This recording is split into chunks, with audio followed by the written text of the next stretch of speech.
ہر شخص دی اکھیاں نیلیاں ہیں ہر شخص دی اکھیاں نیلیاں ہیں تیرے شہر وچ بلدیاں تیلیاں ہیں تیرے شہر چ بلدیاں تیلیاں ہیں نگاں۔ السلام علیکم دوستو، زندگی کا سفر اتنا تیزی سے گزر رہا ہے کہ انسان جب اپنی گزشتہ زندگی پر غور کرتا ہے تو یوں لگتا ہے کہ تھوڑا سا وقت گزرا ہے، لیکن حالانکہ بہت زیادہ وقت گزر چکا ہوتا ہے۔ زندگی کا یہی سفر جاری تھا اور جمعہ مبارک کا پیارا سا دن تھا اور سب سے پہلے میں پہنچا ہوں جی 40 شگم بائی پاس کے نزدیک خان برادران کے پاس۔ یہ سب سے پہلے میں ملا ہوں جی عمران خان پٹھان سے، جو کہ موبائل کے کھیل لگے ہوئے تھے، اور ساتھ باہر جو کھڑے تھے ان کا نام شبیر خان تھا، اور سب سے پہلی صبح میری گپ شپ ان کے ساتھ ہوئی۔ اس کے بعد 40 شگم موجود تھے چاچا غلام مرتضیٰ، جن کا گھر 47 شگم گھاس لینے جا رہے تھے۔ انہوں نے میرے ساتھ حال حوال کچھ باتیں کی، اور اس کے بعد جب میں 47 شگم پہنچا ہوں، سکول والی دیوار کے پاس سے میں گزر رہا تھا تو میں نے دیکھا ہے کہ عمر شاہی جو ہے وہ اپنی گدا ریڈی پر آ رہا ہے، اس کے اوپر بھوسا لاتا ہوا اور اس کے اوپر بیٹھ رہا ہے، کوک پی رہا ہے، بڑا انجوائے کر رہا تھا۔ اس نے مجھ سے آفر کی کہ کوک پینی ہے، میں نے کہا مجھے بوتل کھول کے دیں، چلو میں بھی پی لیتا ہوں۔ تو اس نے مجھے کوک کھول کر دی، ویسے میں نے اسے مذاق کیا، پی نہیں، میں نے ویسے اس کو واپس کر دی۔ اس کے بعد میں چاچا منشا کی دکان میں پہنچا۔ ان کی دکان کے سامنے ایک جوتا سلائی کرنے والا بیٹھتا ہے، جو کہ اس وقت تو نہیں بیٹھا تھا، وہ تو نہ مل سکا، لیکن یہ چاچا فلک شیر گاؤں اور چاچا منشا مل گئے۔ ان کے پاس میں کافی دیر بیٹھا رہا کیونکہ ابو جی کے ساتھ ان کا بہت ہی پرانا تعلق ہے۔ چاچا فلک شیر اور چاچا منشا جو ہے یہ مجھے اپنے بیٹوں جیسا بہت زیادہ پیار دیتے ہیں ماشاءاللہ۔ اس کے بعد میں پہنچ گیا جی چودھری انور امین 48 شگم، یہ اس کے بکرے تھے، یہ اس کے کام کرنے والا تھا، وہ خود تو نہ ملا لیکن یہ اس کی بڑا پیارا سا ماحول تھا، اور یہ اس کے قربانی کے بکرے تھے۔ اور باہر جب میں نکلا تو چودھری نظیم صاحب باہر کرسی لگا کر بیٹھے تھے اور موبائل پہ کوئی خبریں وغیرہ سن رہے تھے۔ میں ان کے پاس بیٹھ گیا، ان سے کافی ساری گپ شپ ہوئی۔ اس کے بعد میں نے گرمی کی چیزوں سے بچنے کے لیے ایک صافہ جو ہے کپڑا اپنے سر پر اپنے چہرے پر اوڑھ لیا، کیونکہ آج کل گرمی بہت زیادہ پڑ رہی ہے۔ اس کے بعد میں آپ کو ملواتا ہوں جی یہ مسلم شیخ کمیونٹی ہے جو کہ 36 روڈ پہ بیٹھتے ہیں، اور یہ بچہ مجھے کہہ رہا تھا کہ چاچا آپ کے کیمرے کا رزلٹ کیسا، آپ کے پاس کون سا موبائل ہے، اس طرح کی باتیں کر رہا تھا۔ میں نے کہا بچوں آپ کی میں ویڈیو بناتا ہوں، یہ دیسی سی سادہ سے بالکل پرانے گھر سے، اور ان کی حالت ذرا آپ خود دیکھ لیجیے۔ یہ بچے بار بار مجھ سے اصرار کر رہے تھے ویڈیو بنانے کے، میں نے کہا چلو آپ کے ساتھ بھی یہ ولاگ بڑا مزہ کرے گا۔ میں نے کے ساتھ ویڈیو بنائی، اس کے بعد انہوں نے کہا کہ ہم آپ کو شعر سناتے ہیں سرائکی میں، تو میں نے کہا جی سنائیں۔ ہر شخص دی اکھیاں نیلیاں ہیں ہر شخص دی اکھیاں نیلیاں ہیں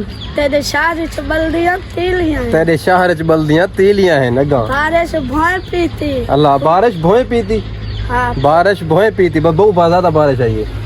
اچھا فلان دی زندگی ہے تے مغار ون جا چھو۔ واہ بھائی واہ۔ ان بہت ہی سادہ سے لوگوں کے ساتھ میرا کافی ہلہ گلا ہوا۔ اس کے بعد میں فروٹ والی ریڈی پہ پہنچا، آم جو ہے اس کا ویلکم کھا کیونکہ آم کا سیزن شروع ہو چکا ہے۔ اس کے بعد میں آپ کو ایک پرانی روایت اور بھی دکھا دیتا ہوں۔ چھوٹا بھائی کہیں سے گندم والا دلیا لے کے آیا جس کو سرائیکی زبان میں بھت کہا جاتا ہے، اور یہ ایک روایتی طریقہ ہے جو کہ گندم کی کٹائی کے بعد یہ پکایا جاتا ہے، اور ایک روایت ہے، لیکن آج کل میرے خیال میں کے مطابق اس کو بنانا بڑا مشکل ہو گیا کیونکہ گندم کی جو صورتحال ہے وہ آپ سب کو پتا ہے۔ یہ بھت کھانے کے بعد میں پہنچ گیا جی جمعہ مبارک پڑھنے کے لیے مسجد میں 1:30 بجے میں نے جمعہ مبارک پڑھا۔ اس کے بعد میں واپس آ رہا تھا تو راستے میں یہ کون جی، یہ مجھے ملے ہیں واحد اللہ اور اس کے ساتھ نیازی صاحب، یہ مل گئے، انہوں نے بائک روکی مجھے سلام کرنے کے لیے، میں نے ان سے سلام کیا، گپ شپ ہوئی۔ اس کے بعد گھر جا کر میں سکون سے سو گیا، اور عصر کے بعد کا ٹائم تھا اور میں باگر پلی میں پہنچا ہوں جی چاچا مختار ملنگ کے پاس۔ انہوں نے مجھے کال کی تھی، میں ان کے پاس پہنچا، یہ چاچا مختار ملنگ تھے، میں نہر کے قریب کھڑا تھا، بڑا ہی پیارا سا انوائرمنٹ تھا، اور ساتھ ہی آگے سے آگے چاچا چیدو جو کہ ارشد ہے، ان کو چیدو بلایا جاتا ہے۔ چاچا چیدو نے مجھ سے پوچھا کہ پتہ ہے ویڈیو تو میری کاتو بنا رہے ہیں، میں کہا چاچا کال والے ولاگ جو اپنی ویڈیو دیکھ لیں یہ یادگار لمحات ہوندے جڑے میری ویڈیو سیو ہو جاندے نے، کدی بھی بیک اپنے پرانے یادگار تازہ کیتی جا سکتی ہے۔ اس کے بعد میں پہنچا ہوں جی 44 شگم بھائی فہد کے پاس جو کہ چچو دوار کی بیٹیاں، انہوں نے بڑا ہی پیارا سا فارم بنایا، انہوں نے بچڑے رکھے ہوئے ہیں، میں ان کے پاس ان کا فارم دیکھ رہا تھا اور ان کو ولاگ میں بھی شامل کر رہا تھا۔ اس کے بعد میں پہنچا ہوں جی کھلڑی کوپر جو کہ 36 روڈ پر ہے، اور یہاں پہ میں نے جانا تھا عمر حیات ٹیچر ہیں جو ان کے پاس گورچہ صاحب۔ میں پہنچ گیا ہوں جی سڑک کراس کر کے بھائی عمر حیات کے پاس، یہ بیٹھے تھے، ان کے والد محترم اور مہمان آئے ہوتے، میں پیچھے روک گیا ہوں، میرے پاس آئے ہیں، ان کے ساتھ گپ شپ ہوئی ہے۔ کھڑی خو سے واپس آنے کے بعد میں نے جانا تھا جی چکو کی طرف، اور اس وقت مغرب کی اذانیں آنے والی تھی اور موسم بھی ذرا رومانٹک سا ہوا کرا تھا اور اندھیری والا موسم ہوا کرا تھا۔ میں جہان خان کراس کر رہا تھا، میں نے سوچا کہ یہیں پر اپنے ولاگ کا اختتام کرتے ہیں، اور یہ میں سوچ رہا تھا انسان کی زندگی اس دن کی طرح جس میں صبح دوپہر اور شام ہوتی ہے، اور انسان کی زندگی میں بھی صبح ہوتی ہے دوپہر ہوتی ہے اور اس کے بعد شام ہو جاتی ہے، انسان اس دار فانی سے کوچ کر جاتا ہے۔ اس لیے دوسروں کو خیال رکھیں، محبتوں سے پیش آئیں۔ جزاک اللہ، السلام علیکم ورحمۃ اللہ وبرکاتہ۔